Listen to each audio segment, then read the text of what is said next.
sensitive event. At least I wore a different tie today. Thank you for being here this morning. I see we have a number of our cabinet officials and other high-ranking officials in state government.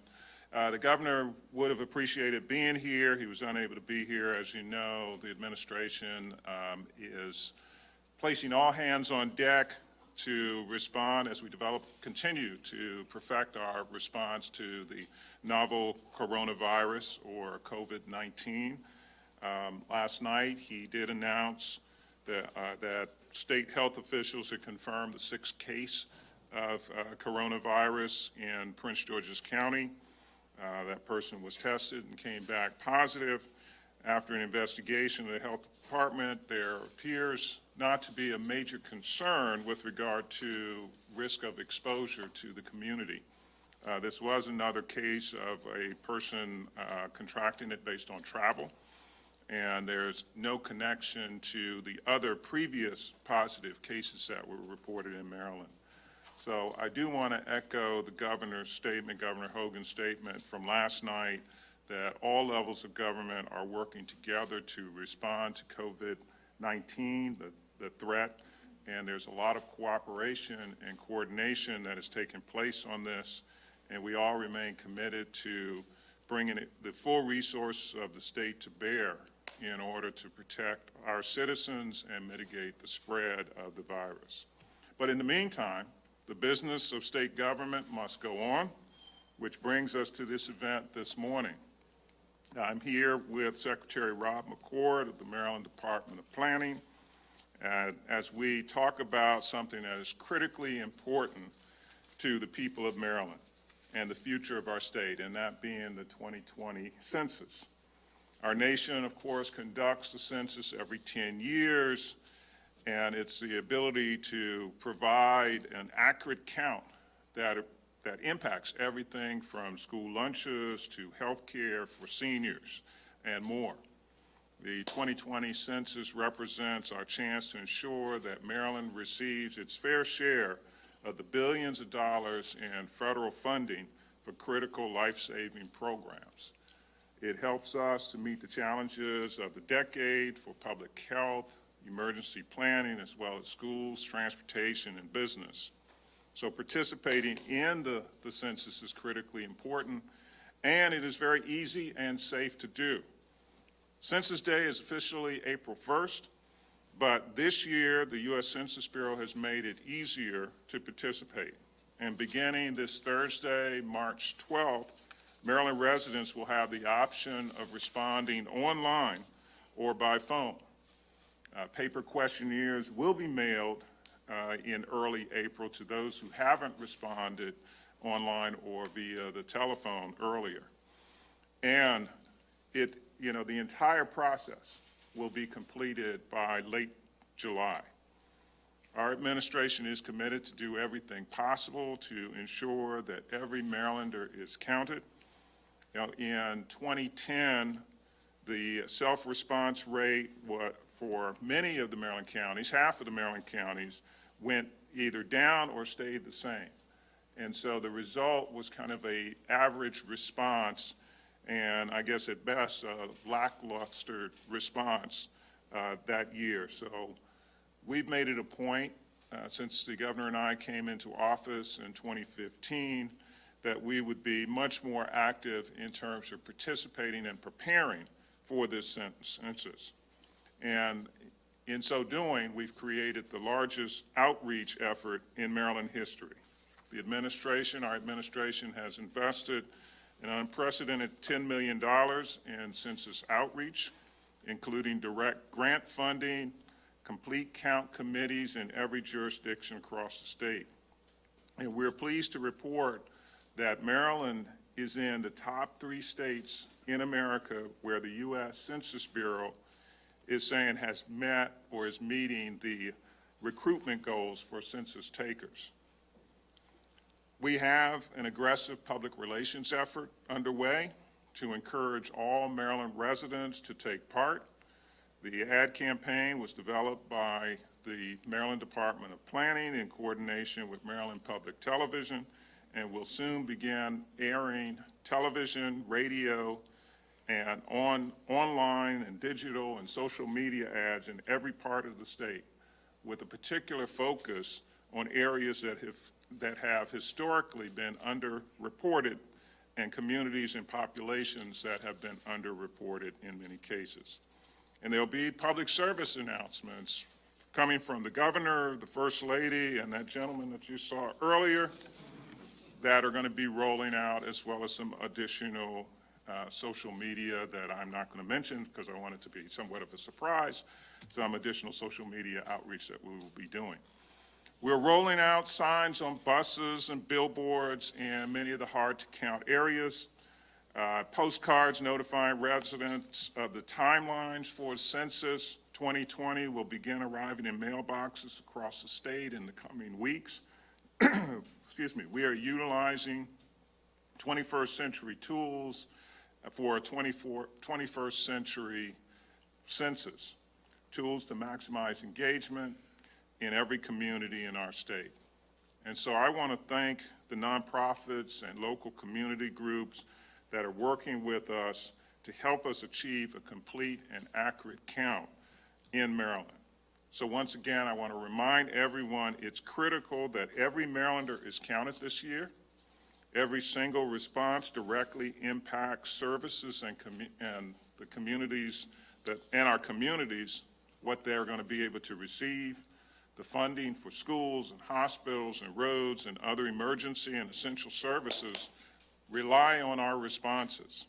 So I urge every single Maryland resident, every Marylander, to fulfill their civic duty and help shape our future. So I want to turn to Secretary McCord for additional comments. Thank you, Lieutenant Governor. I'd like to thank Governor Hogan and all my fellow cabinet secretaries for all the help that we've been getting through the state agencies. I'd like to thank the State Complete Count Committee and all the county municipal count committees in every county, and some larger cities and smaller towns have complete count committees also. There's many nonprofits that are helping us out, and they're making tremendous efforts to make this census a success. We have to have the most complete count ever. Our state agency partners have really been helping to get the word out. There's census advertisements on every state website. There's census information being included in agency newsletters and social media posts. Advertisements delivered to 24 local health centers, thanks to the health department, and they have their hands full right now. But thanks also to Human Services, the Secretary Badilla is here today, for helping us get the word out to the populations that they serve. There's advertising at MVA centers and at the airport. Thanks to MDOT, Chrissy Nizer, who's here, and the Census Bureau's employees will be allowed to come into the MVA offices and assist customers to fill out the census form. A few agencies have developed PSAs of their own, like the Governor's Office of Deaf and Hard of Hearing, Kelby Brick, who's here today. That was the first one done. We appreciate their efforts. Census materials are being taken to events that agencies attend, such as the Governor's Office of Community Initiatives and Governor's Office of Small, Minority, and Women Business Affairs. Those are very important. The Governor's coordinating offices are critical to our effort also. So Director McAdams, appreciate you being here today also. The Department of Budget Management has put Census on Workday, which is the thing that every state employee must go into to enter their time. The census message is the first thing they see when they enter their time. We thank also Secretary Brinkley for working on a Take 20 for 20 program to set aside a day to take 20 minutes of your workday to make a difference in 2020. So employees can take 20 minutes to complete their census form at work on April 1st, the actual census day. The State Department of Education has done a wonderful job also.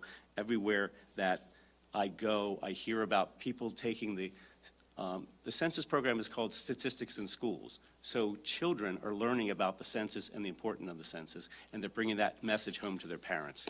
It's better than anything we can put in a backpack when the kids know what's going on. So the Department of General Services, they've been great. They've allowed us to advertise in state-owned buildings, and Secretary Churchill is here. He's provided tremendous support to our efforts. The Department of Aging is working with senior centers to make sure our aging population gets counted. They're one of the populations that goes undercounted because they're not sure where to fill out the form or when to fill out the form. That is being remedied. Thanks to Secretary Kramer, who's developing a PSA of her own to speak to that important population. Let me just mention a few things that the talented people at the Department of Planning have been doing. Planning, it's what we do. We've been planning for Census 2020 ever since this administration came into office. For 5 years, we've been planning. We've been the home of the state data center. We're the home of the state data center every day. We funnel that information, that's valuable information, to citizens and to government agencies all across this state for planning purposes and for all kinds of emergency planning, healthcare planning, every kind of planning purpose, we have the data.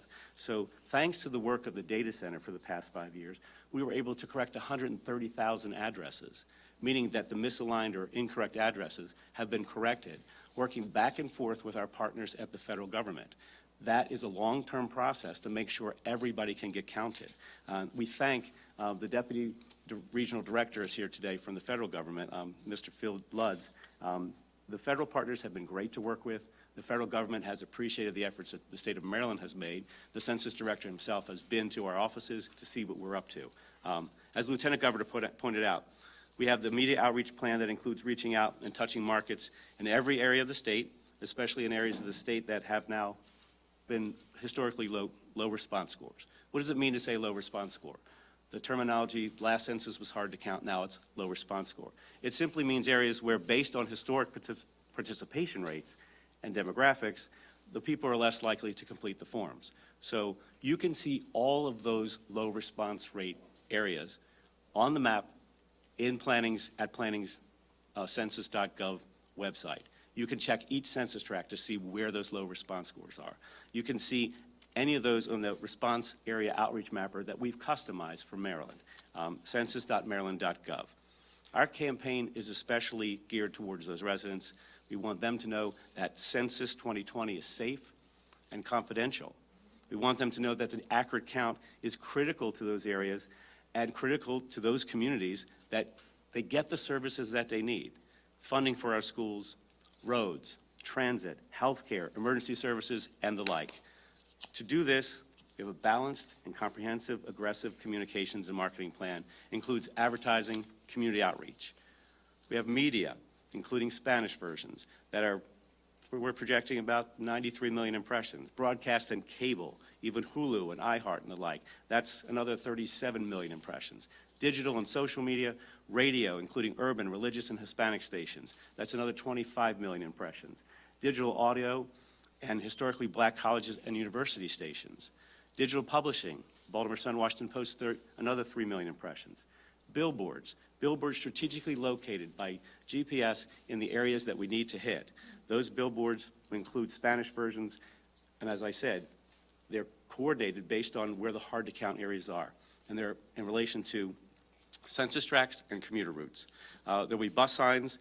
The billboards get us another 24 million impressions, and bus signs, and will get us about, about another, overall we have about 200 million impressions that's going to happen with our media strategy. Now, the federal government has a media strategy going on, and local governments have their own local media strategies going on. All this working together is designed to push the census count in the right direction to make it accurate and make it full. All of this is made possible from the support of Governor Hogan and the General Assembly, and we thank them for outstanding commitment to ensuring all Marylanders are counted wherever they are. You can go to that censusmaryland.gov, learn more about all the results from the last census and how underreporting affects Maryland. Underreporting cost us, at the low estimate, $18,250 a person. That's over 10 years.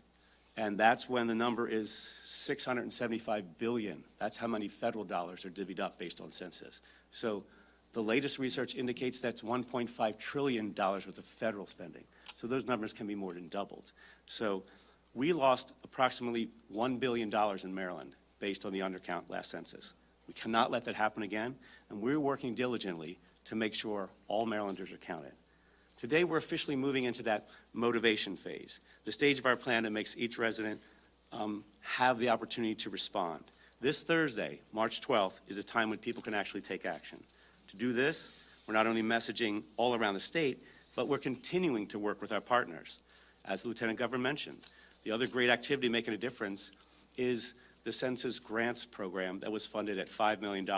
That first round of Census grants were $4.1 million that were matching grants. That leverages $8.2 million worth of effort throughout the state. And then the balance of that was granted to jurisdictions in the state that are counties and municipalities. So together with the nonprofits, the counties and municipalities, this is an unprecedented effort at the ground level. It's the right message from the right people at the right time. This ensures coverage from one end of the state to the other. And every municipality that got a grant is located in or adjacent to a hard-to-count population. So I think we've done a good job trying to send money where it can be, but it's the effort of the people who are actually administering the programs. I've seen all kinds of effort that's going on at the local level and in the neighborhoods, and it's all great work. So these people are doing door-to-door efforts, events at churches, fairs, festivals, parades, block parties. They're not only impressive, they're important to delivering that right message. And we're working with the business community to have them remind their employees and customers of the need to have accurate data. We're reaching out to faith communities. The faith communities are among our most trusted voices. They deal with members of congregations that are new to Census, and some congregations that have a distrust of government in general. So that collaboration is critical to us. We're collaborating with other state and local agencies to find innovative ways and opportunities to have access required to complete the forms online. We're positioning ourselves to be one of the top self-response states in the nation. It's important to remember. It's important to remember that although we are conductors of outreach, the message is being spread by us, but we don't conduct the census. That's the role of our partners in the U.S. Census Bureau. So we have faith leaders, community groups, we have businesses. We thank Secretary Schultz, who everywhere she goes makes sure that the census is part of what people understand, what people know that it's important to business. There's no business doesn't locate in our state or any corner without checking census data. The value of the information that we derive is something that is made clear with all of the local people in the Department of Commerce to make sure that the business people understand what census data is. This data will be the basis of how we plan for the next 10 years. We continue to work to spread that message. It's important, it's easy, it's safe.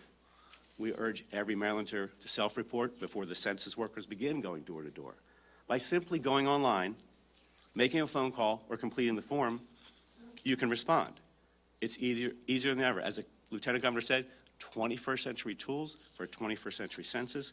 We have put as many tools as possible in the hands of even the local governments and the nonprofits on our website.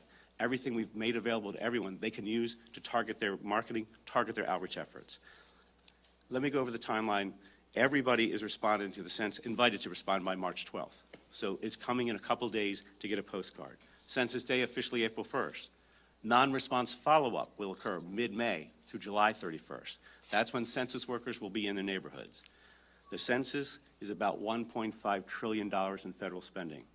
But the census, it's about us, who we are as a state and how many reside in each community. And participation in the census is power. The numbers will drive policy as well as programs for the next decade. Each of us counts.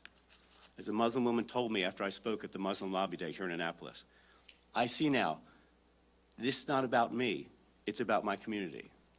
And a pastor from one of the 25 Hispanic churches I visited in Prince George's County, at the end of our meeting said, the census unites us. They're both right. The census does unite us, and it's about our communities. It's a family portrait we take every 10 years. Every 10 years, and we need to show what Maryland really looks like. We need everyone in the picture, and I mean everyone. So I need everybody to squeeze in. We need everyone to realize the importance, represent their community, respond to the census, online, by phone, or by mail.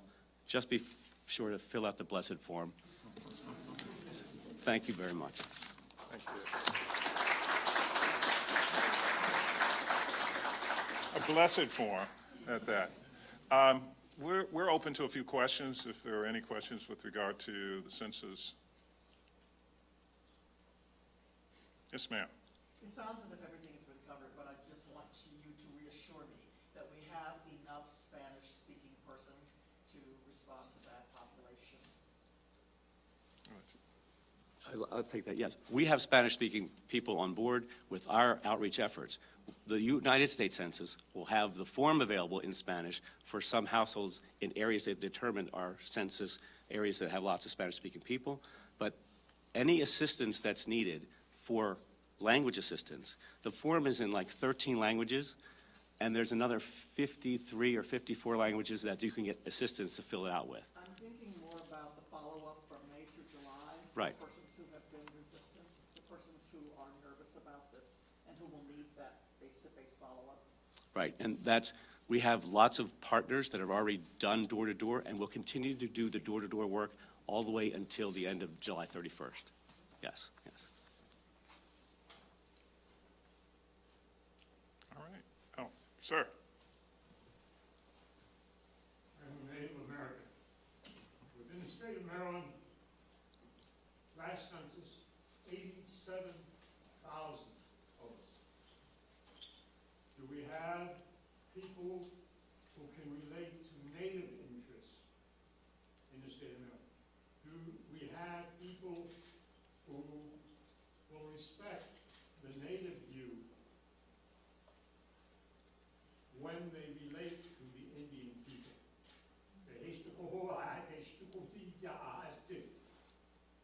We are part of the community. Welcome us. Yes, yes, we will. Yes, we will. We have, as the Governor's Office of Community Initiatives representative on the Complete Count Committee, is the head of the Native American Commission. So we have that, in a sense, we have that covered. We continue to work to figure out the best ways to reach the population. Yes, sir. I count. We count. Every person in the U.S. is counted every 10 years. It's the U.S. Census, and it's important for our neighborhoods. It impacts funding for our schools, emergency services, and medical care for the next 10 years. Together, we are a powerful force for good in our communities. Take a stand. It's secure and confidential. Don't count us out. Shape your future. Fill out your census at 2020census.gov. All right. Well, thank you. Thank you very much. Thank you very much.